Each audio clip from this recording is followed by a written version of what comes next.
Manchester United took a giant step towards Champions League qualification after moving into the top 5 of the Premier League with an impressive win over rivals Manchester City.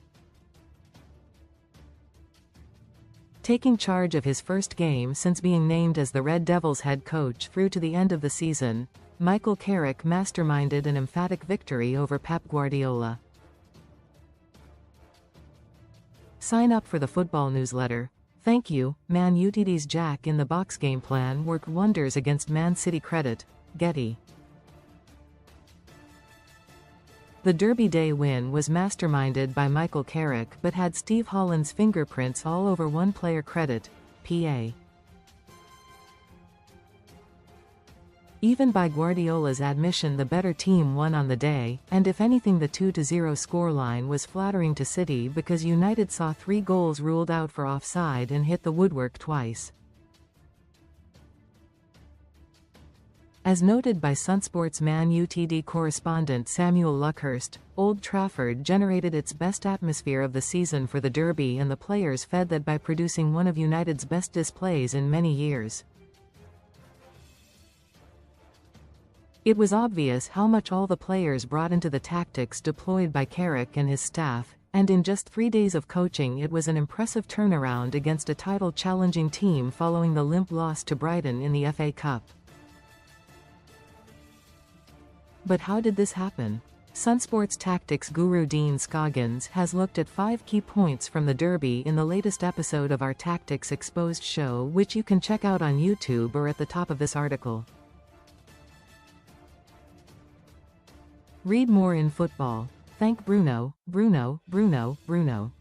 The United skipper delivered a captain's performance against City that not even the United Mafia could complain about. 6 chances created, 4 of which were classified as big chances by Opta, with a brilliant assist for Bryan Mbeumo's opener was the icing on the cake of a total performance from the Portuguese, who played in a jack-in-the-box role. Looking at his average position, the 31-year-old was seen often occupying the space to the right of City's defensive midfielder Rodri. This allowed him to either stretch the City defense by going in behind or go deep to receive the ball and hook it around the corner for one of the attacking runs in behind.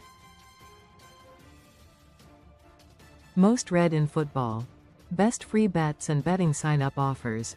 The other tactical note from the playmaker's display was his discipline in not getting involved in scraps, which he has had a tendency to do due to his burning desire to win.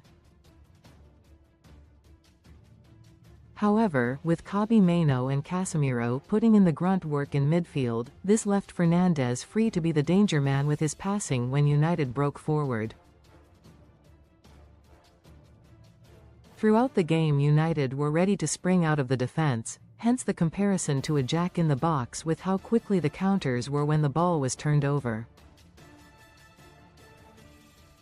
This tactic worked perfectly and was perfectly encapsulated by the opening goal, with Mbeumo flicking it to Fernandes when a City free kick was cleared before the pair were joined by Amad Diallo and Patrick Dorgu in the lightning counter.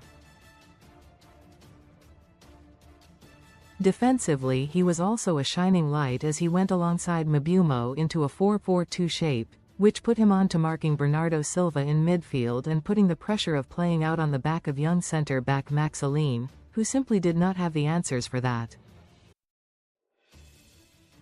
And as the leader of the United press he was absolutely brilliant throughout. Brian, Adam. Mbeumo returned from AFCON duty with a bang thanks to his opener, reminding everyone he is United's best finisher. Tactically his role was to not occupy any of the City defenders and was to in fact move the opposite way to them. When City's midfield moved up Mbeumo moved to occupy the space between the lines, while when they dropped back he went back in between to make an option into feet. Bryan Mbeumo expertly placed himself between the Man City defensive lines. This fluid role, something we discussed in our team talk show is something Carrick did at former club Middlesbrough, created utter indecision for City as they did not know how to mark him. This partnership with Fernandes and combined with the flying wingers of Ahmad and Dorgu worked wonders for United. Midfield bouncers. Maino was named to the starting 11 of a United Premier League team for the first time since a 2-0 loss to West Ham at Old Trafford on May 11, 2025, and what an impact he made alongside Uncle Casemiro. We won't get carried away with it as it was just one game, but this week it was clear there was a real emphasis on them working as a real pair to screen the defense, which subsequently earned United a third clean sheet of the season. The pair were the muscle on the pitch, with the likes of Phil Foden not getting a kick as City failed to muster a shot on target against this United force field. When one of Kobbie Mainoo or Casemiro was beaten, the over one covered. That is former England assistant Steve Holland all over, with Mainoo playing the same role at the Euros in 2024. Looking at his heat map, his off-the-ball work was superb, and even on the ball he was delightful with his bounce passes, which got the ball into Fernandes to spring the United counter-attacks.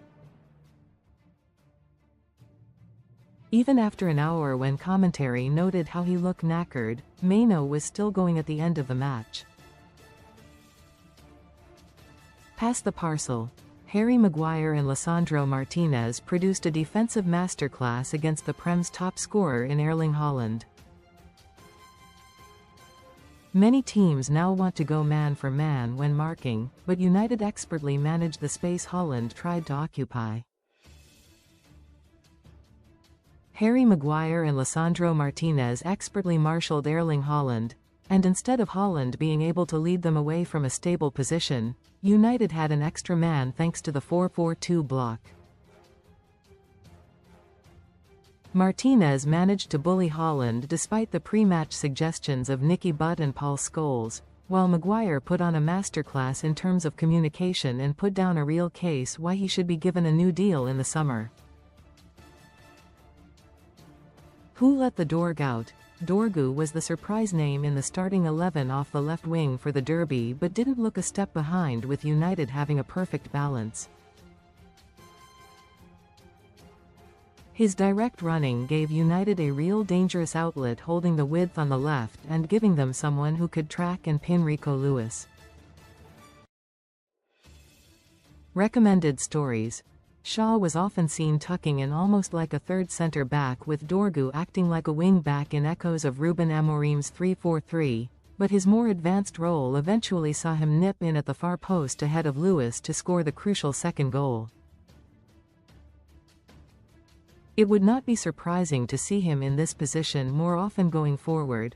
Patrick Dorgu at left wing gave United balance, and he won his duels against Rico Lewis. Comments.